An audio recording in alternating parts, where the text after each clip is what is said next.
ಸಂಗೀತದ ಕ್ಷೇತ್ರದಲ್ಲಿ ನಿಮ್ಮ ಸಾಧನೆ ಅಂತೂ ಅಪಾರ.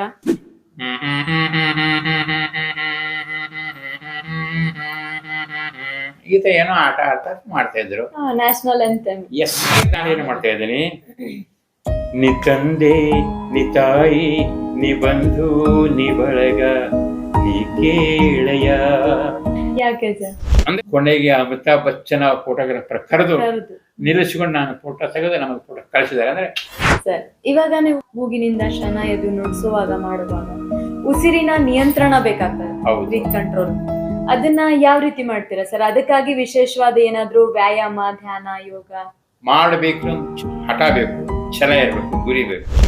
ಆ ಮ್ಯಾಜಿಷಿಯನ್ ಮಾಡೋರೆ ನಾನು ಮ್ಯೂಸಿಷಿಯನ್ ಆಗಿ ನಾನು ಹೋಗ್ತಾ ಇದ್ದೆ. ಅಂದ್ರೆ ಯಾವ ಯಾವ ಕಲಾ ಪ್ರಕಾರಗಳನ್ನ ತಾವು ನುಡಿಸ್ತೀರಾ ಸರ್? ಕಲಿಸ್ಬೇಕಂದ್ರೆ ನಮಗೆ ನಮ್ಮ ಮನೆಯಲ್ಲಿ ಪೇರೆಂಟ್ಸ್ ಅಷ್ಟೊಂದು ಶಕ್ತಿ ಇದ್ದಿಲ್ಲ. ಎಲ್ಲರಿಗೂ ನಮಸ್ಕಾರ. ಸ್ಟಾರ್ ಪೀಪಲ್ ಕನ್ನಡಕ್ಕೆ ಹಾರ್ದಿಕವಾದ ಸ್ವಾಗತ, ಸುಸ್ವಾಗತ. ನಾವಿವತ್ತು ಒಬ್ಬ ಶ್ರೇಷ್ಠವಾದ ಸಂಗೀತದ ಸಾಧಕರನ್ನ, ಮಾಯಾ ಲೋಕದ ಪಯಣವನ್ನ ಮಾಡ್ತಾ ತಮ್ಮದೇ ಆದ ಛಾಪನ್ನ ಮೂಡಿಸಿರುವಂತಹ ಶ್ರೀ ಜಿ.ಕೆ. ಕಾಡೇಶ್ ಕುಮಾರ್ ಅವರ ಜೊತೆಗಿದ್ದೇವೆ. ಅವರ ಸಂಗೀತದ ಸಾಧನೆಯನ್ನ, ಮಾಯಾ ಲೋಕದ ಪಯಣವನ್ನ ನಾವಿವತ್ತು ಕೇಳೋಣ. ಬನ್ನಿ ಸರ್. ನಮಸ್ತೆ. ಸ್ಟಾರ್ ಪೀಪಲ್ ಕನ್ನಡಕ್ಕೆ ತಮಗೆ ಹಾರ್ದಿಕವಾದ ಸ್ವಾಗತ ಸರ್.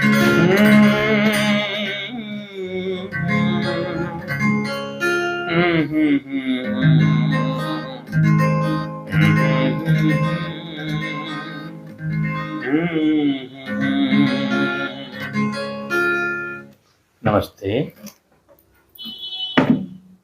ಸಂಗೀತದ ಲೋಕದಲ್ಲಿ ತೇಲಾಡ್ತಾ ಇದ್ರಿ ಅನ್ಸುತ್ತೆ. ಹೌದು ಸರ್, ಇವತ್ತು ನಿಮ್ಮ ಪರಿಚಯವನ್ನ ನಮ್ಮ ವೀಕ್ಷಕರಿಗೆ ಮಾಡಿಕೊಡ್ತೀರಾ? ನನ್ನ ಹೆಸರು ಮೂಲತಃ ಕಾಡಪ್ಪ ಬಸವಣ್ಣಪ್ಪ ಕುರುಬೆಟ್ಟು. ಆದರೆ ಈ ಕಲಾವಿದನಾಗಿರೋದ್ರಿಂದ, ಕಲೆಯಲ್ಲಿ ನಾನು ಹೋಗಿರೋದ್ರಿಂದ ಜನರ ಬಾಯಲ್ಲಿ ಜಿ.ಕೆ. ಕಾಡೇಶ್ ಕುಮಾರ್ ಅಂತೇಳಿ ನಾನು ಪ್ರಚಲಿತ ಆಗಿದೆ. ಜಿ.ಕೆ. ಕಾಡೇಶ್ ಕುಮಾರ್ ಸಂಗೀತ ಕಲಾವಿದ, ಗೋಕಾಕ್. ಜಿ.ಕೆ. ಅಂದ್ರೆ ಜಿ.ಕೆ. ಅಂದ್ರೆ ಜಿ ಅಂದ್ರೆ ಗೋಕಾಕ್, ಕೆ ಅಂದ್ರೆ ನಮ್ಮ ಸರ್ ನೇಮ್ ಕುರುಬೆಟ್. ಗೋಕಾಕದ ಕುರುಬೆಟ್ ಕಾಡೇಶ್ ಕುಮಾರ್ ಅಂತ, ಹೀಗೆ, ಅಥವಾ ಕಾಡಪ್ಪ ಬಸವಣ್ಣಪ್ಪ, ಈ ಥರನೂ ಆಗ್ಬೋದು. ಈ ಒಂದು ಸಂಗೀತ ಕ್ಷೇತ್ರದಲ್ಲಿ ನಿಮ್ಮ ಸಾಧನೆ ಅಪಾರ. ಈ ಸಂಗೀತ ಕ್ಷೇತ್ರದ ಬಗ್ಗೆ ನಿಮಗೆ ಆಸಕ್ತಿ ಯಾವ ರೀತಿ ಬಂತು ಸರ್? ಆಸಕ್ತಿ ಅಂದ್ರೆ ನಾನು ಶಾಲೆಯಲ್ಲಿರುವಾಗಲೇ ಸಂಗೀತ ನನಗೆ ಹುಟ್ಟುಕೊಂಡಿದೆ. ಶಾಲೆಯಲ್ಲಿದ್ದಾಗ ಕೂಡ ನಾನು ಹಾಡ್ತಾ ಇದ್ದೆ. ನಮ್ಮ ಗುರುಗಳು ನನಗೆ ಬಹಳ ಪ್ರೀತಿಯಿಂದ ಹಾಡಲಿಕ್ಕೆ ಒಂದು ಅವಕಾಶ ಕೊಡ್ತಾ ಇದ್ರು. ಅವಾಗ ಹಾಡ್ತಾ ಹಾಡ್ತಾ ಹಾಡ್ತಾ ನಾವು ದೊಡ್ಡ ಈ ಮಟ್ಟಿಗೆ ಬಂದಿಲ್ಲ ಅಂದ್ರೆ ಬಹಳ ಖುಷಿ ಆಗುತ್ತದೆ. ನಾನು ಹುಟ್ಟು ಕಲಾವಿದ ಅಂದ್ರೂ ಪರವಾಗಿಲ್ಲ. ಆಮೇಲೆ ಈ ಹಿಂದಿನ ಮಣ್ಣಿಗೆ ಯಾರು ನಮ್ಮಲ್ಲಿ ಸಂಗೀತ ಕಲಾವಿದರಿಲ್ಲ, ನನ್ನಿಂದಲೇ ಇದು ಆರಂಭವಾಗಿದೆ. ಅದಕ್ಕೆ ಒಂದು ವಿಶೇಷ ಖುಷಿ ಇದೆ ನನಗೆ. ಪ್ರಾರಂಭದಲ್ಲಿ ನಾನು ಚಿಕ್ಕವನಿದ್ದಾಗ ಸ್ಕೂಲ್ದಲ್ಲಿ ಪ್ರೇಯರ್ ಹಾಡೋದು, ಯಾವುದೇ ಕಾರ್ಯಕ್ರಮ ಇದ್ರು ನನ್ನನ್ನೇ ಕರೀತಿದ್ರು, ಹಾಡ್ಲಿಕ್ಕೆ ಎಲ್ಲ ಒಂದು ಅವಕಾಶ ಕೊಡ್ತಾ ಇದ್ರು. ಅದನ್ನು ನಾನು ಈ ಮಟ್ಟಕ್ಕೆ ಬಂದೆ ಅಂತ ಹೇಳಿಕ್ಕೆ ನನಗೆ ಖುಷಿ ಆಗ್ತದೆ. ಈ ಸಂಗೀತದ ಕ್ಷೇತ್ರದಲ್ಲಿ ನಿಮ್ಮ ಸಾಧನೆ ಅಂತೂ ಅಪಾರ. ಯಾವ ಯಾವ ಕಲಾ ಪ್ರಕಾರಗಳನ್ನ ತಾವು ನುಡಿಸ್ತೀರಾ ಸರ್? ನಾನು ಪ್ರಾರಂಭದಲ್ಲಿ 1971ರಲ್ಲಿ 72ರಲ್ಲಿ ಬುಲುಗುಲ ಅಂತ ಒಂದು ವಿಷಯ ಇನ್ಸ್ಟ್ರೂಮೆಂಟ್ ಬರ್ತದೆ. ಬುಲುಗುಲ ಅಂದ್ರೆ ಅದಕ್ಕೆ ಬುಲುಗುಲ ಅಂತ ಒಂದು ಆಕ್ಚುಲಿ ಬ್ಯಾಂಜೋ ಅಂತಾರೆ ಅದಕ್ಕೆ. ಆ ಒಂದು ಇನ್ಸ್ಟ್ರೂಮೆಂಟ್ ನನಗೆ ಅಂತ ಹಿಂದೆ ಯಾರು ಗುರು ಇಲ್ಲ, ನಾನು ಎಲ್ಲಿ ಕಲಿಲಿಕ್ಕೆ ಹೋದಿಲ್ಲ. ಆಮೇಲೆ ಕಲಿಸ್ಬೇಕಂದ್ರೆ ನಮಗೆ ನಮ್ಮ ಮನೆಯಲ್ಲಿ ಪೇರೆಂಟ್ಸ್ಗೂ ಅಷ್ಟೊಂದು ಶಕ್ತಿ ಇದ್ದಿಲ್ಲ. ಸ್ವಂತ ನಾನೇ ನನ್ನ ಒಂದು ಸ್ವಶಕ್ತಿಯಿಂದ ಸಂಗೀತ ಕಲ್ತಿದ್ದೀನಿ. ಆ ಇನ್ಸ್ಟ್ರೂಮೆಂಟ್ ಅನ್ನ ನಾನೇ ಮನೆಯಲ್ಲಿ ಯಾರೋ ಒಂದು ಕೊಟ್ಟದ್ದು ಇನ್ಸ್ಟ್ರೂಮೆಂಟ್ ಅದು. ಮನೆಯಲ್ಲೇ ಕುಂತ ಹಂಗ ಪ್ಲೇ ಮಾಡ್ತಾ ಮಾಡ್ತಾ ಮಾಡ್ತಾ ಏನೋ ಒಂದು ಅದರಲ್ಲಿ ಒಂದು ಸ್ವರ ಬರ್ತಾ ಇತ್ತು. ಹಾಗೆ ಶುರು ಮಾಡ್ತಾ ಮಾಡ್ತಾ ಮಾಡ್ತಾ ಆಮೇಲೆ ಒಂದು ಹಾರ್ಮೋನಿಯಂ ತಗೊಂಡೆ. ಹಾರ್ಮೋನಿಯಂ ತಗೊಂಡು ಅಲ್ಲೆಲ್ಲ ಸಣ್ಣ ಸಣ್ಣ ಕಾರ್ಯಕ್ರಮ ನಮಗೆ ಅವಕಾಶ ಬರ್ತಾ ಇದ್ದು, ಅಲ್ಲಿ ಹೋಗ್ತಾ ಇದ್ವಿ. ಆಮೇಲೆ ನನಗೆ ಫ್ರೆಂಡ್ ಒಬ್ರು ಹೇಳಿದ್ರು, ಗಿಟಾರ್ ಕಲಿಬೇಕು, ಭಾಳ ಚೆನ್ನಾಗಿರ್ತದೆ. ಗಿಟಾರ್ ಅಂದ್ರೆ ಎಲ್ಲಿರ್ತದೆ ಅದು ಬೇರೆ ಕಡೆ ಅಂತ ತರಬೇಕು. ಕಲಿಬೇಕಾದ್ರೆ ಆ ಸಮಯದಲ್ಲಿ ನಾವು ಮುಂಬೈಯೋ ಅಥವಾ ಇಲ್ಲ ಬೆಂಗಳೂರು ಹೋಗ್ಬೇಕು. ಇಲ್ಲಿ ನಮ್ಮ ಹತ್ರದಲ್ಲಿ ನಮಗೆ ಕಲಿಸ್ಲಿಕ್ಕೆ ಯಾರು ಇದ್ದಿದ್ದಿಲ್ಲ. ಆದಾಗ್ಯೂ ಒಂದು ಹೊಸ ಗಿಟಾರ್ನ ಪರ್ಚೇಸ್ ಮಾಡಿದೆ. ಗಿಟಾರ್ ತಂದ ತಕ್ಷಣ ನನಗೆ ತುಂಬಾ ಕರೆ ಬರ ಮಾಡಿದ್ವಿ. ನಮ್ಮಲ್ಲಿ ಕಾರ್ಯಕ್ರಮ ಕೊಡ್ಲಿಕ್ಕೆ ಬರೀ ನಮ್ಮಲ್ಲಿ ಅದನ್ನ ಗಿಟಾರ್ ಪ್ಲೇ ಮಾಡ್ಲಿಕ್ಕೆ ಬರಲ್ಲ, ನಮ್ಮನ್ನ ಎಲ್ಲ ಕಡೆ ಆಫರ್ ಕರೆ ಬರ್ತದೆ ನಮ್ಮಲ್ಲಿ ಕಾರ್ಯಕ್ರಮ ಬರ. ಆದಾಗ್ಯೂ ನಾನು ಹೋಗ್ತಾ ಇದ್ದೆ, ಹೆಂಗೆ ನುಡಿಸಿದ್ರು ಗೊತ್ತಿಲ್ಲ, ರಾಗ ಅದ್ರ ಬಗ್ಗೆ ಏನು ಗೊತ್ತಿಲ್ಲ, ಆದಾಗ್ಯೂ ಪರವಾಗಿಲ್ಲ ಹೋದೆ. ನನ್ನದೇ ಆದಂಥ ಒಂದು ವಿಶೇಷ ಶೈಲಿ ನಾನು ಸಂಗೀತ ನುಡಿಸ್ತಿದ್ದೆ, ಕರೆಕ್ಟಾಗಿ ನುಡಿಸ್ತಿದ್ದೆ. ಸಂಗೀತದಲ್ಲಿ ಅದು ಸ್ವಲ್ಪ ಬೇರೆ ಬೇರೆ ಆಗಿರ್ಬಹುದು, ಆದರೆ ಜನರಿಗೆ ಮಾತ್ರ ಅದ ಕರೆಕ್ಟಾಗೇ ಇರ್ತಾ ಇತ್ತು. ಗಿಟಾರನ್ನು ನಾನು ನುಡಿಸಿದ 1979 ಗಿಟಾರ್ ತಗೊಂಡ್ಬಂದೆ. ಯಾರೇ ನಾನು ಒಂದು ಒಳ್ಳೆ ಗಿಟಾರಿಸ್ಟ್ ಆಗಿದ್ದೀನಿ. ನನ್ನ ಕೈಯಲ್ಲಿ ಸುಮಾರು ವಿದ್ಯಾರ್ಥಿಗಳು ಗಿಟಾರ್ನಿಗೆ ನುಡಿಸ್ತಾ ಇದ್ದಾರೆ. ನಾನು ಸಂಗೀತ ಪಾಠಶಾಲೆ ಒಂದು ಆರಂಭಿಸಿದ್ದೀನಿ. ಅಲ್ಲಿ ಕೂಡ ಗಿಟಾರ್, ಕೀಬೋರ್ಡ್, ಹಾರ್ಮೋನಿಯಂ, ಸಿಂಗಿಂಗ್ ಕೂಡ ನಾನು ಕಲಿಸ್ತಾ ಇದ್ದೀನಿ. ಸರ್, ನಿಮ್ಮ ಈ ಸಂಗೀತ ಪಯಣಕ್ಕೆ ಸರಿ ಸುಮಾರು ಒಂದು 50 ವರ್ಷ ಆಗಿರ್ಬೋದಾ ಸರ್? ನಾನು ಶುರು ಮಾಡಿದ್ದು ವಿಶೇಷವಾಗಿ 1971-72ರಲ್ಲಿ. 55 ವರ್ಷ ನಾನು ಸಂಗೀತ ಸೇವೆಯನ್ನು ಮಾಡ್ತಾ ಇದ್ದೇನೆ. ಇನ್ನೂ ಬಹಳ ಗುರಿ ಇದೆ, ಇನ್ನೂ ಕಲಿಬೇಕು, ಇನ್ನೂ ಏನೋ ಒಂದು ಸಾಧನೆ ಮಾಡ್ಬೇಕಂತ ಆಸೆ ಭಾಳ ಇದೆ. ಯಾಕಂದ್ರೆ ಜೊತೆಗೆ ನಾನು ಇದಿಷ್ಟಲ್ಲದೆ ಮೂಗಿನಿಂದ ಶೆಹನಾಯಿ ನುಡಿಸುವಂತ ಒಂದು ಕಲೆಯನ್ನು ಕೂಡ ನಾನು ಕರಗತ ಮಾಡಿಕೊಂಡಿದ್ದೇನೆ. ಶೆಹನಾಯಿ ಎನ್ನುವಂಥದ್ದು ಹೇಗೆ ಬಂತಂತ ಕೇಳಿದ್ರೆ ಅದಕ್ಕೊಂದು ದೊಡ್ಡ ಕಾರಣ ಇದೆ. ಮಕ್ಕಳು ಆಟ ಆಡ್ತಾ ಆಡ್ತಾ ಆಡ್ತಾ ಏನ್ ಮಾಡ್ತಾ ಇದಾರೆ ಅಂದ್ರೆ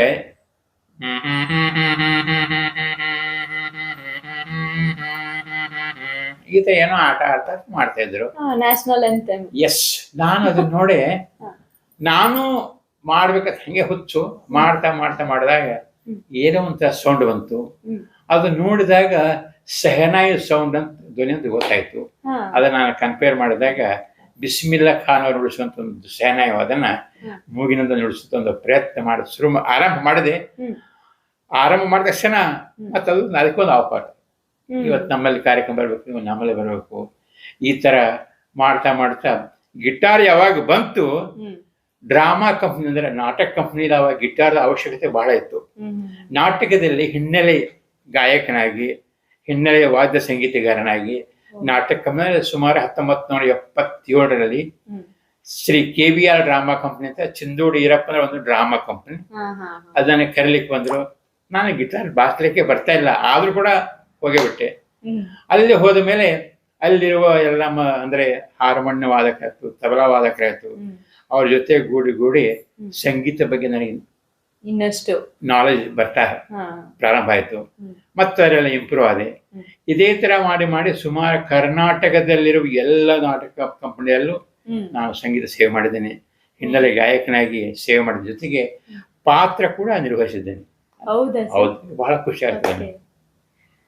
ಸರಿ ಸರ್, ಸಂಗೀತದ ಪಯಣ ನಾವು ನೋಡಿದ್ವಿ. ಇನ್ನು ಇದರ ಜೊತೆಗೆ ನೀವು ಮ್ಯಾಜಿಕ್ ಗಳನ್ನ ಕೂಡ ಮಾಡ್ತೀರಾ? ಹೌದು ಹೌದು, ಇದಕ್ಕೊಂದು ವಿಶೇಷ ಕಾರಣ ಇದೆ.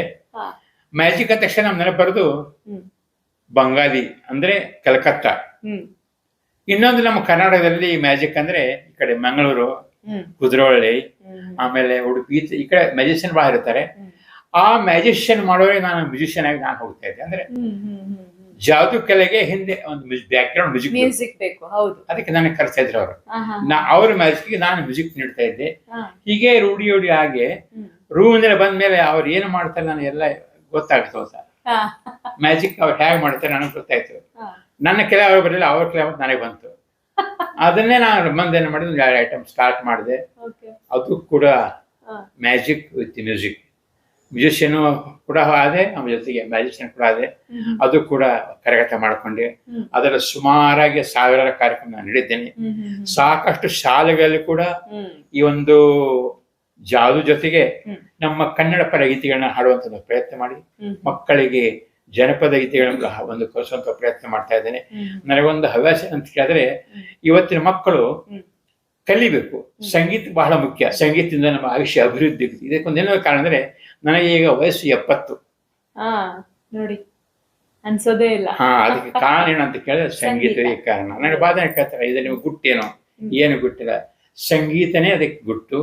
ಯಾರ ಸಂಗೀತನ ಆಲಿಸ್ತೀರಿ, ಮೊದಲು ಹಾಡೋ ಪ್ರಯತ್ನ ಮಾಡ್ರಿ. ಹಾಡಕ್ ಬರದೆ ಹೋದ್ರೆ ಆಲಿಸ್ರಿ, ಅದರಿಂದ ನಿಮಗೆ ಯಾವ ರೋಗ ಬರಲ್ಲ, ಆಯುಷ್ಯದಲ್ಲಿ ನೀವು ಅಭಿವೃದ್ಧಿ ಆಗ್ತದೆ ಅಂತ ಹೇಳಕ್ಕೆ ಈ ಮಾತಿನ ಮೊದಲು ಹೇಳಿ ನಾನು ಕಾರ್ಯಕ್ರಮ ಆರಂಭ ಮಾಡ್ತಿದ್ದೀನಿ. ಇನ್ನೊಂದು ವಿಷಯ ಅಂದ್ರೆ ಇತ್ತಿತ್ತಾಗಿ ಜನಪದ ಗೀತೆಯೊಳಗೆ ಒಂದು ದೊಡ್ಡ ಹಾವಳಿ ಎದ್ಬಿಟ್ಟದೆ. ಒಳ್ಳೆಯ ಜನಪದ ಗೀತೆಗಳನ್ನ ಹಾಡಬೇಕು, ಜೊತೆಗೆ ಮೂಲ ಸಂಗೀತನ ಅರಿತು ಅಂದ್ರೆ ರಾಗ ಲಯ ಬಗ್ಗೆ ತಿಳ್ಕೊಂಡು ಹಾಡಬೇಕು. ಅಂದ್ರೆ ಸಂಗೀತಕ್ಕೆ ಯಾರಿಗೂ ಖುಷಿ ಇರ್ತದೆ. ಇವರು ಹಾಡುವಂತ ಹಾಡಿಗೆ ಸಂಗೀತಕ್ಕೆ ಸಂಬಂಧ ಇರಂಗಿಲ್ಲ, ಆ ಥರ ಹಾಡ್ತಾ ಇದ್ದಾರೆ. ಅದಕ್ಕೆ ನನಗೆ ಬಹಳ ನೋವಾಗ್ತದೆ. ಅದು ಈಗ ಹೇಳ್ತೇನೆ, ನಾವು ಸಂಗೀತಗಾರ ಜನಪದ ಯಾರೇ ಹಾಡವಿರಲಿ, ದಯವಿಟ್ಟು ಸಂಗೀತದನ್ನ ಮೂಲ ಅರಿಯಬೇಕು, ಅರಿತು ಹಾಡ್ಬೇಕು. ನೋಡಿ, ಯಾಕೆ ಜನಪದ ನೋಡ್ರಿ ಸಾಕಷ್ಟು ಹಾಡದವು. ಆಲಕ್ಕೆ ಹೂವಿಲ್ಲ, ಸಾಲಕ್ಕೆ ಕೊನೆ ಇಲ್ಲ, ಜಾಲಿಯ ಮರವು ನೆರಳಲ್ಲ, ಜಾಲಿಯ ಮರವು ನೆರಳಲ್ಲ ಹಡೆದವ್ವ. ಇಂಥ ಹಾಡಿದ ಸಾಕಷ್ಟು ಹಾಡು. ಇಂಥ ಹಾಡು ಹಾಡ್ರೆ ತವರೂರ ಮನೆ ನೋಡ ಬಂದೆ, ತಾಯಿ ನೆನಪಾಗಿ ಕಣ್ಣೀರ ತಂದೆ, ತವರೂರ ಮನೆ ನೋಡ ಬಂದೆ, ತಾಯಿ ನೆನಪಾಗಿ ಕಣ್ಣೀರ ತಂದೆ. ಆಷಾಢ ಮಾಸ ಬಂದೀತವ್ವ, ಅನ್ನ ಬರಲಿಲ್ಲ ಕರಿಯಾಕ, ಅನ್ನ ಬರಲಿಲ್ಲ ಕರಿಯಾಕ. ಇಂಥ ಹಾಡಾಡ್ಬೇಕು. ಇವೇ ನಮ್ಮ ಮೂಲ ಜಾನಪದ ಗೀತೆಗಳು. ಮೂಲ ಸಂಗೀತ ಅರಿತು ಹಾಡ್ರಿ. ಒಂದು ಕಿವಿ ಮಾತು ಹೇಳ್ತಾ ಇದ್ದೇನೆ, ಮೂಲ ಸಂಗೀತ ದಯವಿಟ್ಟು ತಿಳ್ಕೊಳ್ರಿ, ತಿಳಿದು ಹಾಡ್ರಿ. ಇನ್ನು ನೀವು ಇದರ ಇಂಪ್ರೂವ್ ಆಗ್ಬೋದು ಅಂತ ನನಗೆ ಅನಿಸಿಕೆ. ಸರ್, ನೀವು ಫಸ್ಟ್ ಪರ್ಫಾರ್ಮೆನ್ಸ್ ಕೊಟ್ಟಿರೋ ವೇದಿಕೆ ನೆನಪಿದೆಯಾ? ವೇದಿಕೆ ಅಂದ್ರೆ 1969-70 ನಮ್ಮ ಗೋಕಾಕದ ಮುನ್ಸಿಪಲ್ ಹೈಸ್ಕೂಲ್ ಒಂದು ಗ್ರೌಂಡ್ ನಲ್ಲಿ ಒಂದು ದೊಡ್ಡ ಒಂದು ವಚನ ಸಾಹಿತ್ಯ ಒಂದು ಕಾರ್ಯಕ್ರಮ ಇತ್ತು. ಅಲ್ಲಿ ನಾನು ಒಂದು ಹಾಡು ಹಾಡಿದ್ದೀನಿ. ಯಾವುದಂದ್ರೆ ಒಂದು ಬಸವೇಶ್ವರ ವಚನ ಹಾಡಿದ್ದೆ, ಮಹಿಮಾ ಪುರುಷ ನಿನ್ನ ನಾ ಮಹರ್ಷ ಅನ್ನುವಂತ ಗೀತೆ. ಅದು ಡ್ರಾಮಾ ಕಂಪ್ನಿ ನಾನು ಇದ್ದಾಗ, ಅಂದ್ರೆ ಕಡಪಟ್ಟಿ ಪ್ರಕಾಶ್ ಅವರ ಕಂಪ್ನಿಯಲ್ಲಿ ಇದ್ದಾಗ ನಾನು ಹಿನ್ನೆಲೆಯಾಗಿ ಹಾಡುವಂತ ಹಾಡೋದು. ಆ ಹಾಡನ್ನು ನಾನು ಹಾಡಿದಾಗ ನಾನು ಸುಮಾರವಾಗಿ 8 ಅಥವಾ 9 ಇರ್ಬೋದು. ಆ ಸಂದರ್ಭದಲ್ಲಿ ನನಗೆ ಫಸ್ಟ್ ಪ್ರೈಸ್ ಸಿಕ್ಕಿತ್ತು. ಅದು ಬಹಳ ಖುಷಿ, ಅದು ಯಾವತ್ತೂ ಮರೆಯಕ್ಕಾಗಲ್ಲ. ನನ್ನ ಫಸ್ಟ್ ವೇದಿಕೆ. ಆ ನಂತರ ಹಳೆಯ ಹಾಡುಗಳು ಇನ್ನೂವರೆಗೆ ನೋಡ್ರಿ. ಹಳೆಯ ಹಾಡಂದ್ರೆ ಮೊಹಮ್ಮದ್ ರಫಿ, ಕಿಶೋರ್ ಕುಮಾರ್ ಅವರು, ಆಮೇಲೆ ಲತಾ ಮಂಗೇಶ್ಕರ್ ಆಯ್ತು, ಆಶಾ ಭೋಸ್ಲೆ ಆಯ್ತು, ಇವರ ಹಾಡುಗಳನ್ನ ಆಗಲೇ ಕಲಿತಾ ಇದ್ವಿ. ಯಾಕಂದ್ರೆ ಚಾಹೂಂಗ ಮೈ ತುझे ಸಾಂझ ಸವೇರೆ, फिर भी कभी अब नाम तो तेरे आवाज मैं न दूंगा, आवाज मैं न दूंगा. ಇಂಥ ಹಾಡು ಹಾಡ್ತಾ ಆಕ್ಚುಲಿ ಇಂಥ ಹಾಡು ಕೇಳಿದ್ರೆ ನಾವು ಸಂಗೀತ ಅಂತಾನೆ ಬರ್ತದೆ. ಇದಕ್ಕೆ ನಾನೇ ಉದಾಹರಣೆ. ಸಂಗೀತ ಕಲಿದೇ ಹೋದ್ರು ಹಳೆಯ ಹಾಡಲ್ಲಿ ಮೂಲ ಸಂಗೀತ ಇರ್ತಿತ್ತು. ಈಗಿನ ಹಾಡುಗಳಲ್ಲಿ ಸಂಗೀತ ಇರಲ್ಲ, ಅಂದ್ರೆ ಬರೀ ಒಂಥರ ಏನೋ ಒಂಥರ. ಅದಕ್ಕೆ ಹಳೆ ಹಾಡು ಕೇಳಬೇಕು, ಹಳೆ ಹಾಡು ಉಳಿಸ್ಬೇಕಂತ ಇನ್ನು ಪ್ರಯತ್ನ ಮಾಡ್ತಾ ಇದ್ದೀನಿ. ಯಾಕೆಂದ್ರೆ ಹಳೆ ಹಾಡು ಜೊತೆಗೆ ನಾನು ವಚನ ಉಳಿಸುವಂತ ಪ್ರಯತ್ನ ಮಾಡ್ತಾ ಇದ್ದೀನಿ. ಎಕ್ಸಾಂಪಲ್, ವಚನಗಳನ್ನ ಈಗ ಸಂಗೀತವಾಗಿ ಹಾಡೋದು ಯಾರು ಕೇಳೋರಿಲ್ಲ. ಅವರು ತಂದೆ ನೀನು ತಾಯಿ ನಂದು ಯಾರು ಕೇಳೋಕೆ. ಅದಕ್ಕೆ ನಾನು ಏನು ಮಾಡ್ತಾ ಇದ್ದೀನಿ, ನಿ ತಂದೆ ನಿ ತಾಯಿ ನಿ ಬಂಧು ನಿ ಬಳಗ ನೀ ಕೇಳಯ, ನಿ ತಂದೆ ನಿ ತಾಯಿ ನಿ ಬಂಧು ನಿ ಬಳಗ ನೀ ಕೇಳಯ. ತಂದೆ ನೀನು ತಾಯಿ ನೀನು ನಿ ಬಂಧು ಬಳಗ, ನಿ ತಂದೆ ನಿ ತಾಯಿ ನಿ ಬಂಧು ನಿ ಬಳಗ ನೀ ಕೇಳಯ. ಇದರಲ್ಲಿ ಎರಡು, ಒಂದು ಹಳೆಯ ಹಾಡಾಯ್ತು, ಈ ರಾತೆ ಈ ಮೌಸಮ್ ಆಯ್ತು, ಜೊತೆಗೆ ವಚನ ಕೂಡ ಅದರ ಸೇರಿದಾಗ ಹಾಡೋರಿಗೆ ಒಂದು ಖುಷಿ ಬರ್ತದೆ, ಹಾಡ್ತಾರೆ. ಈ ರೀತಿ ಮಾಡಿದ್ರೆ ಉಳಿಬಹುದು ಅಂತ ಪ್ರಯತ್ನ ಮಾಡ್ತಾ ಇದ್ದೀನಿ. ಎಲ್ಲೇ ಇರು ಹೇಗೆ ಇರು, ಇದೊಂದು ಹಾಡು. ನಾ ಏನು ಮಾಡಿದ್ದೀನಿ, ಇವನಾರವ ಇವನಾರವ ಇವನಾರವ ಎಂದೆನಿಸದಿರಯ್ಯ, ಇವನಮ್ಮವ ಇವನಮ್ಮವ ಇವನಂಬವ ಎಂದೆನಿಸಯ್ಯ. ಈ ಥರ ಮಾಡಿ ನಾನು ಹಾಡು ಉಳಿಬೇಕು, Okay. ವಚನಗಳನ್ನು ಜನ ಪ್ರತಿನಿತ್ಯ ಆಲಿಸಬೇಕು, Yes. ಒಂದು ಚಿವಳಿ ಜ್ಞಾನ ಮಾಡಬೇಕು ಹಾ. ಅಂತ ಒಂದು ಆಸೆಯಿಂದ ಪ್ರಯತ್ನ ಮಾಡ್ತಾ ಇದ್ದೇನೆ. ಒಳ್ಳೆದು. ಇನ್ನೂ ಪ್ರಯತ್ನ ಸರ್, ಮಾಡ್ತೀನಿ. ಪ್ರಾರಂಭದಲ್ಲಿ ನೀವು ಈ ರೀತಿಯಾಗಿ ಕಲೆಗಳನ್ನ ಕರಗತ ಮಾಡ್ಕೋಬೇಕಾದ್ರೆ ಹೇಗೆ, ಕುಟುಂಬದವ್ರ ಸಹಕಾರ ಹೇಗಿತ್ತು, ಅಥವಾ ನಿಮ್ಮ ಸ್ನೇಹಿತ ಬಳಗ ನಿಮ್ಗೆ ಗೇಲಿ ಮಾಡ್ತಿದ್ರಾ ಅಥವಾ ಅದಕ್ಕೆ ಸಪೋರ್ಟ್ ಮಾಡ್ತಿದ್ರಾ? ಯಾವ ರೀತಿ ಬಂತು ಸರ್ ಇದು? ನಮ್ಮ ಕುಟುಂಬದವರಂತೂ ನನಗಂತೂ ಫುಲ್ ಪ್ರೋತ್ಸಾಹ ಕೊಡ್ತಾ ಇದ್ರು. ಹಾ. ಯಾಕಂದ್ರೆ ನಾನು ಎಲ್ಲೋ ಒಂದು ಕಾರ್ಯಕ್ರಮ ಹಾಡಬೇಕಾದ್ರೆ ನಾನು ಅಲ್ಲಿ ಹಾಡ್ತಾ ಇರ್ತಿದ್ದೆ. ಅದಕ್ಕಿಂತ ಪೂರ್ವದಲ್ಲಿ ನಾವು ಅಲ್ಲಿ ಕೇಳಿ ಬಂದು ಜನ ನಮ್ಮ ಮನೆಗೆ ಬಂದು ನಿಮ್ಮ ಹುಡುಗ ಹಾಡಾಕತ್ತಾನ್ರಿ, ಭಾಳ ಚಲೋ ಹಾಡಾಕತ್ತಾನ ಇತ್ತು ಒಂದು ಸ್ವಲ್ಪ. ನನಗಿಂತ ಮುಂಚೆ ಅವರಿಗೆ ಅವ್ರು ಸುದ್ದಿ ಬಿಡ್ತಿತ್ತು. ನಾನು ಮನೆಗೆ ಬಂದೆ, ನಾ ಇವತ್ತು ಚೆನ್ನಾಗಿ ಹಾಡಿದೆ, ನನಗೆ ಗೊತ್ತಿತ್ತು, ನನಗಿಂತ ಮುಂಚೆ ಅವರಿಗೆ ಗೊತ್ತಾಗಿತ್ತು. ಇನ್ನು ಫ್ರೆಂಡ್ಸ್ ಬಗ್ಗೆ ಹೇಳ್ಬೇಕಂದ್ರೆ ನಮಗೆ ಒಳ್ಳೆ ಅಭಿಪ್ರಾಯ ಇರುತ್ತೆ ಎಲ್ಲರದು. ಜೊತೆಗೆ ನಂದೊಂದು ಅನಿಸಿಕೆ ಅಂದ್ರೆ, ನಾವು ಏನೇ ಒಂದು ಸಾಧನೆ ಮಾಡಬೇಕಾಯ್ತು ಅಥವಾ ಏನೊಂದು ಸಂಗೀತ ನಾವು ನುಡಿಸ್ಬೇಕಾದ್ರೆ ಸರಿಯಾಗಿ ನೀವು ಅಭ್ಯಾಸ ಮಾಡಲಾರ್ದೆ ಮಾಡಬಾರದು ನನ್ನ ಅನಿಸಿಕೆ. ನಾವು ಸರಿಯಾಗಿ ಮಾಡಿದ್ರೆ ಯಾರು ಏನು ಅನ್ನಕ್ಕೆ ಸಾಧ್ಯನೇ ಇಲ್ಲ. ಅಲ್ಲ, ಅಂದ್ರೆ ನೀವು ಮೂಗಿನಿಂದ ಶಹನಾಯಿದು ನುಡಿಸುವಾಗ ಸ್ಟಾರ್ಟ್ ಮಾಡಿದಾಗ ಅದು ಶಹನಾಯಿ ತರಾನೇ ಕೇಳಿಸ್ತಾ ಇದೆ ಅನ್ನುವಂತ ಅದು. ಹೌದೌದು, ಶಹನಾಯಿ ತರ ನುಡಿಸಂತ ಅಂದಾಗ ಮೊದಲ ಅದ್ರ ಬಗ್ಗೆ ಮನೆಯಲ್ಲಿ ಅಭ್ಯಾಸ ಮಾಡ್ತಾ ಇದ್ದೆ. ಅವಾಗ ಮನೆಯವ್ರು ಮಾತ್ರ ಇದೇನ್ ಮಾಡಾಕೈತಿ ಅಂತ ಅವಾಗ ಸ್ವಾಭಾವಿಕ. ಯಾಕೆ ನೋಡ್ರಿ, ಏನೋ ಒಂದು ಹೊಸ ಸೌಂಡ್ ಧ್ವನಿ ಬಂದಾಗ ಮನ್ಯಾಗ ವಿಚಾರ ಮಾಡೋದು ಸ್ವಾಭಾವಿಕ ಇರ್ತದೆ. ನಾ ಅದನ್ನ ಪ್ಲೇ ಮಾಡಿ ರೂಢಿ ಮಾಡ್ಕೊಂಡ್ರೆ ಆಮೇಲೆ ಅವ್ರಿಗೂ ಅದ್ರ ಕನ್ಫರ್ಮ್ ಆಯ್ತು, ಹೌದಾ ಇದೊಂದು ಚೆನ್ನಾಗಿ ನುಡಿಸ್ತಾ ಇದ್ದಾರೆ ನಮ್ಮ ತಂದೆಯವರು. ಯಾಕಂದ್ರೆ ಬಿಸ್ಮಿಲ್ಲಾ ಖಾನ್ ಶಹನಾಯಿವಾದ ಅನ್ನುವಂಥದ್ದು ಈಗಿನ ಜನರಿಗೆ ಭಾಳ ಜನರಿಗೆ ಗೊತ್ತಿಲ್ಲ. ಇದು ಎಲ್ಲ ಶಹನಾಯಿ ಕೂಡ ಇನ್ನೊಂದು ಸ್ವಲ್ಪ ಹೋದ್ರೆ ಅದು ಮರ್ತು ಹೋಗ್ಬಿಡ್ತದೆ. ಶಹನಾಯಿ ಅನ್ನೋದು ಇನ್ಸ್ಟ್ರೂಮೆಂಟ್ ಯಾರಿಗೂ ಗೊತ್ತಿಲ್ಲ ಈಗ. ಮೊದಲನೇದು ಏನಂತ ನೋಡ್ರಿ, ಇವಾಗ ಈಗ ಒಂದು 20 ವರ್ಷದಿಂದ ಶಹನಾಯಿ ಅಂದರೆ ಜನರಿಗೆ ಗೊತ್ತಿತ್ತು. ಪ್ರತಿಯೊಂದು ಫಿಲ್ಮ್ನಲ್ಲಿ, ಡ್ರಾಮಾದಲ್ಲಿ ಹಿನ್ನೆಲೆ ಸಂಗೀತ ಆಗಿ ನಡೀತಿದ್ರು. ಅದಕ್ಕೆ ವಿಶೇಷವಾಗಿ ಪಂಡಿತ್ ಬಿಸ್ಮಿಲ್ಲಾ ಖಾನ್ ಅವರು ಶಹನಾಯಿ ಒಂದು ಮಾಂತಕ್ಕಿದ್ದರು. ಆದರೆ ಅವ್ರ ಹೆಸರು ಯಾರಿಗೂ ಗುರ್ತಿಲ್ಲ. ಆಮೇಲೆ ಆ ಒಂದು ಇನ್ಸ್ಟ್ರೂಮೆಂಟ್ ಮರೆತು ಹೋಗ್ತಾ ಇದೆ. ಅದು ಮರಿಬಾರ್ದು, ನಾವು ಅದನ್ನ ಹಂಗೆ ಕಂಟಿನ್ಯೂಸ್ ಮಾಡ್ತಾ ಇರ್ಬೇಕಂತ ನಾವು ಯೂಸ್ ಮಾಡ್ತಾ ಇದ್ದೀವಿ, ಅದನ್ನ ನುಡಿಸ್ತಾ ಹೊಂಟಿದ್ದೀವಿ. ಅದಕ್ಕೆ ಅದಕ್ಕೆ ಹೇಳಿದ್ರೆ ಯಾವ ಫ್ರೆಂಡ್ಸ್ ಇಲ್ಲಿ ಯಾರಲ್ಲಿ ಏನೇ ನಾವು ಮಾಡಬೇಕಾದ್ರೆ ಮೊದಲು ನಾವು ಸಾಧನೆ ಮಾಡಿ ನಾವು ಹೊರ ಹೋಗ್ಬೇಕು, ನಂದು ಅನಿಸಿಕೆ. ಸರ್, ಇವಾಗ ನೀವು ಬಾಯಿಂದ ಮೂಗಿನಿಂದ ಶಹನಾಯಿದು ನುಡಿಸುವಾಗ ಮಾಡುವಾಗ ಉಸಿರಿನ ನಿಯಂತ್ರಣ ಬೇಕಾಗ್ತದೆ, ಬ್ರೀತ್ ಕಂಟ್ರೋಲ್. ಅದನ್ನ ಯಾವ ರೀತಿ ಮಾಡ್ತೀರಾ ಸರ್? ಅದಕ್ಕಾಗಿ ವಿಶೇಷವಾದ ಏನಾದ್ರೂ ವ್ಯಾಯಾಮ, ಧ್ಯಾನ, ಯೋಗ? ಏನು ಇಲ್ಲ ರೀ. ಯಾವುದೇ ಮನುಷ್ಯ ಮಾಡಬೇಕು, ಹಠ ಬೇಕು, ಛಲ ಇರಬೇಕು, ಗುರಿ ಬೇಕು. ಅದರಿಂದ ಯೋಗ ಅನ್ನೋದು ಪ್ರಯತ್ನ ಬೇಕು. ನಾವು ಸುಮ್ನೆ ಮಾಡ್ತೀನಿ ಹೇಳ್ತೀನಿ ಅಂತ ಹೋದ್ರೆ ಆಗಲ್ಲ. ಪ್ರಯತ್ನ ಮಾಡಬೇಕು. ನಾವು ಮಾಡಿದ್ವಿ. ಈ ಶಹನಾಯಿ ನುಡಿಸೋದ್ರಿಂದ ಸುಮಾರಾಗಿ ನಾನು ಎಲ್ಲ ಟಿವಿಗಳಲ್ಲೂ, ಕನ್ನಡದಲ್ಲೇ ಇತ್ತು, ಹಿಂದಿಗೆಲ್ಲ ಇತ್ತು, ಎಲ್ಲ ಟಿವಿಯಲ್ಲಿ ಕಾರ್ಯಕ್ರಮ ಕೊಟ್ಟಿದ್ದೀನಿ. ಇಡೀ ನಮ್ಮ ಭಾರತ ದೇಶ ಅಲ್ಲದೆ ಹೊರದೇಶಗಳಲ್ಲಿ ದುಬೈ, ಕುವೈತ್, ಸಿಂಗಾಪುರದಲ್ಲಿ ಕೂಡ ಶಹನಾಯಿ ನುಡಿಸಿದ್ದೀನಿ. ಅಲ್ಲಿ ಕೂಡ ನನ್ನ ಶಹನಾಯಿ ಬಹಳ ಮೆಚ್ಚಿಕೊಂಡಿದ್ದಾರೆ. ವಿಶೇಷವಾಗಿ ಇನ್ನೊಂದು ವಿಷಯ ಅಂದರೆ, ಶಹನಾಯಿ ನುಡಿಸುವುದಂದ್ರೆ ಒಂದು ನೆನಪೇನಂದ್ರೆ, ಡಾಕ್ಟರ್ ರಾಜ್ಕುಮಾರ್ ಅವರು ಒಂದು ನಾಟಕದಲ್ಲಿ ನಾನು ಹಿನ್ನೆಲೆ ಸಂಗೀತ ನುಡಿಸ್ತಾ ಇದ್ದೆ, guitar, harmonium, singing. Doctor Rajkumar ಅವರು, ಪಾರ್ವತಮ್ಮರು ನನ್ನ ಹಿಂದೆನೇ ಕುಳಿತಿದ್ದರು. ನಾನೊಂದು ಟ್ರೆಜಡಿ ಸೀನ್, ಅಳೋ ಸೀನಿಗೆ ನಾವು ಒಂದು ಟ್ರೆಜಡಿ ಮ್ಯೂಸಿಕ್ ನುಡಿಸ್ಬೇಕಾಗ್ತದೆ. ಅವಾಗ ನಾವೇನು ಮಾಡ್ತಿದ್ದೆ, ಶಹನಾಯಿಯನ್ನ ನಾನು ಮೂಗಿನ ಮುಖಾಂತರ ನುಡಿಸಿದ್ದೆ. ನಾನು ಮೂಗಿನ ಮುಖಾಂತರ ನುಡಿಸ್ಬೇಕಾದ್ರೆ ರಾಜ್ಕುಮಾರ್ ಅವರು ನನ್ನ ಹಿಂದೆ ಕುಳಿತಿದ್ರು.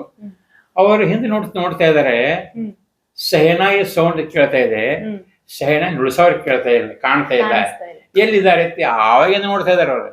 ನಾ ಹಂಗೆ ಪ್ಲೇ ಮಾಡ್ತಾ ಇದ್ದೀನಿ, ನುಡಿಸ್ತಾ ಇದ್ದೇನೆ. ಹಿಂದೆ ನೋಡೋರು ಅವ್ರು ನಾಟಕ ನೋಡ್ತಿರಲ್ಲ, ನನ್ನ ನೋಡ್ತಿದ್ದಾರೆ, ಎಲ್ಲಿ ಯಾರು ನುಡಿಸ್ತಾ ಇದಾರೆ. ಕಡೆಗೆ ನೋಡಿ ಕೊನೆಗೆ ನನ್ನ ಹತ್ರ ಬಂದು ನಾನು ನುಡಿಸ್ತಾ ಇದ್ದೆ ನೋಡಿ, ಓಹೋ ನೀವು ನುಡಿಸ್ತಾ ಇದ್ದೀರಾ, ಬಹಳ ಚೆನ್ನಾಗಿ ಅಂದ. ಜೀವನದಲ್ಲಿ ಅಂತ ಒಂದು ದೊಡ್ಡ ಅದ್ಭುತ ನಟ ರಾಜ್ಕುಮಾರ್ ಅವರು ನನಗೆ ಈ ತರ ಒಂದು ಮೆಚ್ಚಿಕೊಂಡಿದ್ದಾರೆ ಅಂದ್ರೆ, ನನಗೆ ಇದಕ್ಕಿಂತ ಇನ್ನು ಸೌಭಾಗ್ಯ ಯಾವುದಿಲ್ಲ ಅಂತ ಅಂದ್ಕೊಳ್ತೀನಿ. ಬಹಳ ಖುಷಿ ಆಯ್ತು ನನಗೆ. ಆ ಸಂದರ್ಭದಲ್ಲಿ ಇವೆಲ್ಲ ಮೊಬೈಲ್ ಇದ್ದಿರಲಿಲ್ಲ ರೀ, ಅವಾಗ ಯಾವ ಫೋಟೋ ಅಪರಾಧ ಮೊಬೈಲ್ ಇಲ್ಲ ಅಂತ. ಅದು ಬಹಳ ಖುಷಿ ಕೊಡ್ತು ನನಗೆ. ಜೊತೆಯಾಗಿ ಈ ಒಂದು ಶಹನಾಯಿಯನ್ನ ಸುಮಾರಾಗಿ ಅಲ್ಲಿ ಬೆಂಗಳೂರಿನಲ್ಲಿ ಅಂದ್ರೆ ಇರುವಂತ ಎಲ್ಲ ಡಾಕ್ಟರ್ ರಾಜ್ಕುಮಾರ್ ಅವರಾಯಿತು, ವಿಷ್ಣುವರ್ಧನ್ ಅವರಾಯಿತು, ಅಂಬರೀಶ್ ಅವರಾಯಿತು, ಸುಧೀರ್ ಅವರಾಯಿತು, ಸುಂದರ್ ಕೃಷ್ಣ ಅವರಾಯಿತು, ಎಲ್ಲ ಅವ್ರ ಮುಂದೆ ನಾನು ಸಹ ನುಡಿಸ್ತಾ ಇದ್ದೆ, ಎಲ್ಲ ಖುಷಿ ಪಡ್ತಾ ಇದ್ರು. ಕೆಲವೊಂದು ಹೀರೋಗಳಿಗೆ ನಾನು ಸಂಗೀತ ಪಾಠ ಕೂಡ ಮಾಡಿದ್ದೀನಿ. ಸುಂದರ್ ಕೃಷ್ಣ ಅವ್ರ ಅರಸವ್ರು ಕೂಡ ನಾನು ಸಂಗೀತ ಹೇಳಿದ್ದೀನಿ, ಅವ್ರು ಕೂಡ ನಾನು ಪಾಠ ಮಾಡಿ. ಅವ್ರು ನನಗೆ ಗುರುವೇ ಅಂತಂದ್ರು. ಜನ ಯಾರು ನಂಬಲ್ಲ, ಪರವಾಗಿಲ್ಲ ಅಂತ ಒಂದು ಕಳಕಳಿ ಕಲಿಬೇಕು ಮನುಷ್ಯನ ಇದ್ರಲ್ಲಿ ಇರಬೇಕು. ಅಂದ್ರೆ ಎಲ್ಲ ಕಲಿಬಹುದು ನಾವು, ಕಲಿವಿನ ಹಸಿವಿದ್ರೆ ಇರಬೇಕು. ಜೊತೆಗೆ ಶಿವರಾಜ್ ಕುಮಾರ್ ಅವರ ನಾನು ಕೂಡ ಒಂದು GTV ಕಾರ್ಯಕ್ರಮ ಮಾಡ್ತಾ ಇದ್ದೀವಿ. ನಾವು ಅವ್ರ ತಂದೆಯವ್ರ ಬಗ್ಗೆ ಹೇಳಿದಾಗ ಬಹಳ ಖುಷಿ ಪಟ್ರು ಅವರು. ಅಯ್ಯೋ ಬಹಳ ತುಂಬಾ ಖುಷಿ ಆಯ್ತ್ರಿ. ಆಮೇಲೆ ನನಗೆ ಗಿಟಾರ್ ಕಲಿಸ್ತಾರೆ ಕೇಳಿದ್ರೆ, ನೀವು ಒಪ್ಪಿಕೊಂಡ್ರೆ ಒಂದು ಗಂಟೆಯಲ್ಲಿ ಗಿಟಾರ್ ನಿಮ್ಗೆ ಕಲಿಸ್ತೀನಿ ಅಂತ ಹೇಳಿದ್ರೆ ಹಾ ಅಂದ್ರು. ಆದ್ರೆ ಅಷ್ಟು ಕಲಿಟ್ಟು ಅವ್ರಿಗೆ ಸಮಯ ಇದ್ದಿಲ್ಲ, ಯಾಕಂದ್ರೆ ಅವ್ರು ಮತ್ ಆ ಕಡೆ ಬೇರೆ ಕಡೆ ಹೋಗೋದ್ರಿಂದ ಆಗುದಿಲ್ಲ. ಅಂದ್ರೆ ನಾ ಈಗ ಹೇಳ್ತೀನಿ, ಯಾರು ಕಲಿಬೇಕಂತಿದ್ರೆ 1 ಅವರ್ದಲ್ಲಿ ನಾನು ಗಿಟಾರ್ ಕಲಿಸ್ಕೊಡ್ತೀನಿ, ನಿಮಗೆ ಹಾಡು ಕಲಿಸ್ಕೊಡ್ತೀನಿ, ಗ್ಯಾರಂಟಿ. ಕಲಿಯೋರು ಬೇಕಷ್ಟೇ. ಇದಕ್ಕಿಂತ ಇನ್ನೊಂದು ಒಳ್ಳೆ ಅವಕಾಶ ಅಂತ ಕೇಳಿದ್ರೆ, ಮುಂಬೈನಲ್ಲಿ ಅಮಿತಾಬ್ ಬಚ್ಚನ್ ಹೋದಾಗ ನನಗೆ ಜನ ಅಮಿತಾಬ್ ಬಚ್ಚನ್ ನನಗೆ ಅಂತಿರ್ತಾರೆ. ನೀವು ಒಂದು ಜೂನಿಯರ್ ಅಮಿತಾಬ್ ಬಚ್ಚನ್ ಆಗಿ ಕಾಣಿಸ್ತಾ ಇರ್ತೀರಿ. ನನಗೆ ಆಕ್ಚುಲಿ 1979 ಯಾವ್ದು ನನಗೆ ಬಚ್ಚನ್ ಅಮಿತಾಬ್ ಬಚ್ಚನ್ ಅಂತ ಇದ್ರು. ನಾನು ಜನ ಅಂತೀನಿ ಅಮಿತಾಬ್ ಬಚ್ಚನ್ ಫ್ಯಾನ್ ಅಂದ್ರೆ, ಅಲ್ರಿ ನನ್ನ ಫ್ಯಾನ್ ಬಹಳ ಜನ ಇದ್ದಾರೆ. ಅಮಿತಾಬ್ ಬಚ್ಚನ್ ಕಾರ್ಯಕ್ರಮ ನಡೆದಾಗ ನಾನು ಹೆಂಗ್ ಕುಂತ ಅವ್ರ ಸ್ಟೇಜ್ ಮೇಲೆ ವೇದಿಕೆ ಮೇಲೆ ನಾನು ಮುಂದಿದ್ದಾಗ ಪ್ರೇಕ್ಷಕರ ಜೊತೆ ಇದ್ದೆ. ನಾನು ನೋಡಿ ಒಂದು ನಿಮಿಷ ಸ್ಥಿರ ಆಗಿಬಿಟ್ರೆ ನಾನು ನೋಡಿ. ಅಭಿಷೇಕ್ ಬಚ್ಚನ್ ಅವ್ರ ತಾಯಿ ಹೇಳ್ತಾ ಇದ್ದಾನೆ, ಅಲ್ಲಿ ನೋಡಲ್ಲಿ ಯಾರು ಅಂತ ನಾನು ತೋರಿಸ್ತಾ ಇದ್ದಾನೆ. ಅಂದ್ರೆ ನಾವು ಏನ್ ಮೋಸ್ಟ್ಲಿ ಅಪ್ಪ ತರ ಅದಾರ ಅಂತ ಹೇಳ್ತಿರ್ಬೋದು ನಾವು. ಕಾರ್ಯಕ್ರಮ ಮುಗಿದ ಮೇಲೆ ಅಮಿತಾಬ್ ಬಚ್ಚನ್ ಎಲ್ಲ ಮುಗಿದ ಮೇಲೆ ಎಲ್ಲಿರ್ತೀರಿ ನೀವು? ನಾನು ಗೋಕಾಕ್ ಎಲ್ಲಿ ಅಂದ್ರೆ ಅವ್ರು ಕರ್ನಾಟಕ ಕಾರ್ಯ. ಆಮೇಲೆ ನಾವು ಜಯಾಬಾದ್ರ ಜೊತೆ ಮಾತಾಡಿದೆ. ನೋಡಿ ಈ ತರ ಅಮಿತಾಬ್ ಬಚ್ಚನ್ ಬಗ್ಗೆ ನಮ್ಮ ಬಗ್ಗೆ ಅಭಿಮಾನ ಬಾಳದೆ. ನಾವು ಅಮಿತಾಬ್ ಬಚ್ಚನ್ ಬಗ್ಗೆ ಮೇಲಿನ ಅವ್ರ ಹುಟ್ಟಹಬ್ಬನ ನಾವು ಸೆಲೆಬ್ರೇಟ್ ಮಾಡ್ತಾ ಇದೀವಿ ಅಂತ ಅವರು ಖುಷಿ ಆದ್ರು. ಅಂದ್ರೆ ಫೋಟೋ ತೆಗಿಸ್ಕೋಬೇಕಂತ ಖುಷಿ ಆಗಿ ಮೇಡಮ್. ಅಮಿತಾಬ್ ಬಚ್ಚನ್ ಸಿಕ್ಕಾರಂದ್ರೆ ಫೋಟೋ ಇಲ್ಲದೆ ಬಂದ್ರೆ ಅದಕ್ಕೆ ಇದೇ ಇರಂಗಿಲ್ಲ. ಫೋಟೋ ಫೋಟೋ ಒಟ್ಟ ತೆಗಿತಾ ಇಲ್ಲ. ಯಾಕೆ ಅಂದ್ರೆ ಅವರ ಇಲ್ಲ ನಮ್ಮ ಟೈಮ್ ಇಲ್ಲ. ಕೊನೆಗೆ ಅಮಿತಾಬ್ ಬಚ್ಚನ್ ಫೋಟೋಗ್ರಾಫರ್ ಕರೆದು ನಿಲ್ಲಿಸಿಕೊಂಡು ನಾನು ಫೋಟೋ ತೆಗೆದು ನಮಗೆ ಫೋಟೋ ಕಳಿಸಿದ್ದಾರೆ. ಅಂದ್ರೆ ಇದು ನಮ್ಗೆ ಬಹಳ ಖುಷಿ. ಇದೊಂದು ಎರಡು ನಮ್ದು ಸೌಭಾಗ್ಯ. ಒಂದು ರಾಜ್ಕುಮಾರ್ ಜೊತೆ, ಒಂದು ಇವರು ಅಮಿತಾಬ್ ಬಚ್ಚನ್ ನಟರು. ಅದಕ್ಕೆ ಇದೊಂದು ಖುಷಿ. ಅಂದ್ರೆ ಇಂಥ ಅವಕಾಶ ನಮ್ಗೆ ಸಿಗೋದು ಬಹಳ ಖಚಿತ. ನಾನು ಹೇಳಿದ್ರೆ ಅಮಿತಾಬ್ ಬಚ್ಚನ್ ಅವರ ಮನೆ ಮುಂದೆ ಒಂದು 4 ಜನ ಫ್ರೆಂಡ್ ಅದಾರೆ. ನಾವಿಲ್ಲಿ ಬಂದು 6 ವರ್ಷ ಆಯ್ತು. ಅವ್ರಲ್ಲಿ ಇಲ್ಲೇ ಬಂದು ಅವ್ರ ಗಾಡಿ ಹೋಗ್ತದೆ, ಅವ್ರ ಕಾರ್ ಹೋಗ್ತದೆ, ಒಳಗೆ ಹೋಗ್ತಾರೆ, ಗೇಟ್ ತೆಗಿತಾರೆ, ಒಳಗೆ ಹೋಗ್ತಾರೆ. ಒಳಗೆ ಹೋಗಿ ಮತ್ತೊಂದು 2-3 ಕಿಲೋಮೀಟರ್ ಮೇಲೆ ಅವ್ರ ಮನೆ. ಇನ್ನೂ ನಾವು ಅವ್ರು ನೋಡಿಲ್ಲ. ನೀವು ಅಂತ ಭಾಗ್ಯವಂತ ಅಂದ್ರು. ಅದಕ್ಕಿಂತ ಬೇರೆ ಆಯ್ತು ಮೇಡಮ್. ಯಾಕಂದ್ರೆ ಅಂತ ಒಂದು ದೊಡ್ಡ ನಟರು ನಮಗೂ ಸಿಕ್ಕಿದ್ರೆ ಬಹಳ ಖುಷಿ ಆಯ್ತು. ಅದಕ್ಕೆ ರಾಜ್ಕುಮಾರ್ ಅವರು ನಾನು ಸೆಹನಾಯಿ ಮೆಚ್ಚಿ ಬಹಳ ಖುಷಿ ಪಟ್ರು. ಶಿವರಾಜ್ ಕುಮಾರ್ ಆಯ್ತು. ಶಿವರಾಜ್ ಕುಮಾರ್ ನಾವು ಕೂಡ ಸಿಂಗಾಪುರ್ಗೆ ಹೋದಾಗ ಅಲ್ಲಿ ಕೂಡ ನಾವು ಕಾರ್ಯಕ್ರಮ ಮಾಡಿದ್ವಿ. ಸಿಂಗಾಪುರದಲ್ಲಿ ದೇಶ ವಿದೇಶಗಳಲ್ಲಿ ಇಡೀ ಭಾರತ ದೇಶದಲ್ಲೇ ಹೇಳಿದ್ರೆ ಕುವೈತ್, ದುಬೈ, ಸಿಂಗಾಪುರದಲ್ಲಿ ನಾನು ಕಾರ್ಯಕ್ರಮ ಮಾಡಿದ್ದೀನಿ. ಶಿವರಾಜ್ ಕುಮಾರ್ ಅಲ್ಲಿ ಕೂಡ ನಾವು ಒಟ್ಟಿಗೆ. ಇನ್ನೊಂದು ವಿಶೇಷ ಅಂದ್ರೆ ನಮ್ಮ ಖ್ಯಾತ ಹಿನ್ನೆಲೆ ಗಾಯಕ PV ಶ್ರೀನಿವಾಸ್ ಅವರು ನಾವು ಸಿಂಗಾಪುರ ಕಾರ್ಯಕ್ರಮ ಮಾಡಿದ್ವಿ. ಅವ್ರ ಜೊತೆಗೆ ನೀವು ಕಾರ್ಯಕ್ರಮ ಸಿಂಗಾಪುರ ಹೆಂಗಿತ್ತು ಸರ್ ಆ ಕಾರ್ಯಕ್ರಮದ? ಅವ್ರು ನೋಡ್ರಿ, ಅದು ಅವರು ಅಂದ್ರೆ ಪಾಪ ವಯಸ್ಸಾಗಿತ್ತು ಅವ್ರಿಗೆ. ಅವ್ರ ಡೇಟ್ ಆಫ್ ಬರ್ತ್ 22 ಸೆಪ್ಟೆಂಬರ್, ನನ್ನ ಡೇಟ್ ಆಫ್ ಬರ್ತ್ 21. ನಾವು ಗೌರವ ಒಂದೇ ದಿವಸ. ಆಮೇಲೆ ಸೆಹನಾಯಿ ಅವ್ರನ್ನ ನುಡಿಸಿದೆ ಅಲ್ಲೇ. ಎಲ್ಲಂದ್ರೆ ವೇದಿಕೆ ಎಲ್ಲ ಹೊರಗಡೆ ಹಂಗೆ ಸುಮ್ಮನೆ ಹಿಂಗೆ ಕೈ ಮಾಡಿದ. ಅಂದ್ರೆ ಅವ್ರಿಗೆ ಹೆಚ್ಚು ಮಾತಾಡೋ ಕೂಡ ಅಂದ್ರೆ ವಯಸ್ಸಾಗಿತ್ತು ಅವ್ರಿಗೆ. ಹೀಗೆ ಮಾಡಿದ್ರು. ಅಂದ್ರೆ ಅವರು ಗಟ್ಟಿಯಾದ ಒಂದು ವರ್ಷಕ್ಕೆ ಅವರು ಪಾಪ ಇದಾಗ್ಬಿಟ್ರು. ಆದ್ರೆ ನನಗೆ ಒಂದು ದೊಡ್ಡ ಅವಕಾಶ ಅಂದ್ರೆ ಸಿಕ್ಕಿದ್ದು ಬಹಳ ಖುಷಿ. ದೊಡ್ಡ ಸಂಗೀತಗಾರನ. ಸರ್, ನಮ್ಮ ವೀಕ್ಷಕರಿಗಾಗಿ ಒಂದು ಶಹನಾಯಿಯ ಝಲಕ್ಕನ್ನ ನೀವು ನೀಡಬಹುದಾ? ಈಗ ನೋಡಿ, ಸೆಹನಾಯಿ ಅಂದ್ರೆ ಸೆಹನಾಯಿಗೆ ಹಾಡು ಬಾರಿಸಬಹುದು. ವಿಶೇಷ ಅಂದ್ರೆ ಈ ಒಂದು ಚಿತ್ರ ಆಯ್ತು, ಒಂದು ನಾಟಕ ಆಯ್ತು. ನಾಟಕದಲ್ಲಿ ಒಂದು ಅಂದ್ರೆ ಅಳುವ ಪಾತ್ರ, ದುಃಖ ಸನ್ನಿವೇಶ ಯಾವ ರೀತಿ ಇರ್ತದೆ ನಾವು ತೋರಿಸ್ತಾರೆ.